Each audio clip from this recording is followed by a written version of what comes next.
Melistriki hidupku itu kayak energi, Mbak, ya kan? Energi itu kan bisa didapatkan dari hati, dari kebahagiaan. Nah, salah satunya dari situ juga. Jadi anggap aja energi itu bisa didapat dari mana saja, jadikan semangat untuk hidup. Gitu aja. Perkenalkan, nama saya Rizky Aulia Syarifatunisa, biasa dipanggil Aulia. Usia saya sekarang 29 tahun. Saya alumni dari SMK Negeri 3 Magelang, jurusan Tata Busana tahun 2013. Dan dulu saya kuliah jurusan bimbingan konseling di Universitas Muhammadiyah Magelang. Saat ini saya memiliki usaha di bidang konveksi, di bidang busana, sama seperti waktu saya sekolah dulu di SMK Negeri 3 Magelang. Dulu itu pertamanya usahanya kan ikan ya, Mbak. Kita flashback dulu, saya sempat usaha ikan sama suami. Kalau usaha ikan saya jujur kurang paham karena itu bukan bidang saya, tetapi garis besar yang saya dapatkan adalah kalau ikan itu butuh oksigen, butuh aliran listrik terus kan. Nah, makanya saat itu kita bingung gimana caranya supaya ikan itu tetap hidup ketika PLN itu mati. Saat itu ada kepikiran kita mau beli mobil untuk operasional usaha atau mau pasang PLTS. Akhirnya saat kita diskusi, ya sudah akhirnya kita memilih untuk pasang PLTS saja untuk jangka panjang untuk investasi usaha.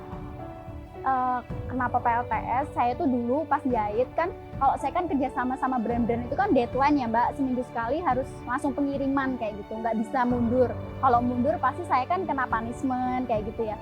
Nah, saya tuh dari dulu saat saya masih usia belasan, saya tuh ngebatin kayak gimana sih, apa sih yang harus dilakukan gitu. Kalau pas mati listrik itu kan kayak sedih banget ya, nggak bisa jahit gitu kan. Jadi kayak terhambat semua kerjaan. Nah, jadi saya mikir sambil nyari informasi juga, sambil diskusi sama suami, akhirnya pasang PLTS kayak gitu.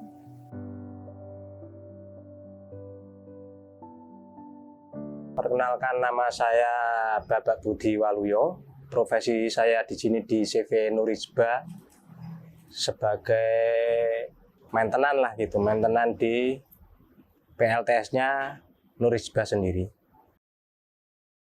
Untuk cara kerja dari panel surya sendiri yaitu dimulai dari panel surya masuk ke inverter dan aki. Sedangkan inverter sendiri berfungsi sebagai pengubah arus DC menjadi AC. Itulah untuk kendala pemakaian energi yang ramah lingkungan dari PLTS sendiri ini tidak pernah ada kendala sama sekali. Soalnya cara perawatannya hampir sama dengan energi yang disediakan dari PLN. Otomatis kelebihannya dari PLTS itu tenaga surya yang dihasilkan dari panel surya sendiri itu daya yang dihasilkan itu bisa stabil karena ada penggunaan inverter itu sendiri.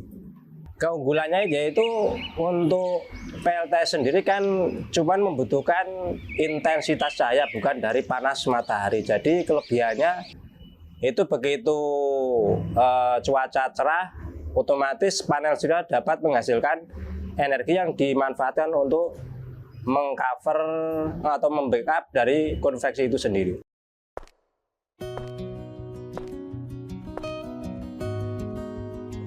Untuk kendala, saya pikir semua pasti ada, cuman alhamdulillah selama ini belum ada kendala sama sekali. Soalnya untuk proteksi dari panel surya sendiri udah didesain dengan peralatan yang cukup modern. Selama pemasangan panel surya ini untuk membackup konveksi alhamdulillah bisa maksimal. Antara PLN dengan PLTS itu udah disetting melalui ATS atau Automatic Transfer Switch. Itu fungsinya jika dari energi PLTS yang dihasilkan udah habis, secara otomatis switch itu akan pindah ke PLN. Untuk cadangan otomatis dari PLTS punya baterai cas ya. Itu kemampuan dayanya itu kurang lebih bertahan hampir 2 jam. Sesuai dengan kebutuhan pemakaian daya itu sendiri. Seandainya pemakaian kecil mungkin daya bisa bertahan sampai 3 jam lah kalau cuma untuk lampu. Tapi kalau seandainya untuk membackup mesin cuci atau pompa air mungkin durasi waktunya cukup sekitar 2 jam. Setelah menggunakan PLTS, tagihan listrik yang awalnya berjuta-juta sekarang hanya ratusan ribu. PLTS juga sangat membawa pengaruh baik bagi keberlangsungan usaha saya. Kalau saya inget banget waktu SMK di buku buku tahunan itu ya, saya pernah nulis the best leader is yourself. Ya, jadi pemimpin yang terbaik adalah diri kamu sendiri. Yang bisa memimpin diri kamu ya diri kamu sendiri. Jadi mau dibawa kemana hidup kamu, mau jadi orang yang baik atau buruk itu ada di tangan kamu sendiri.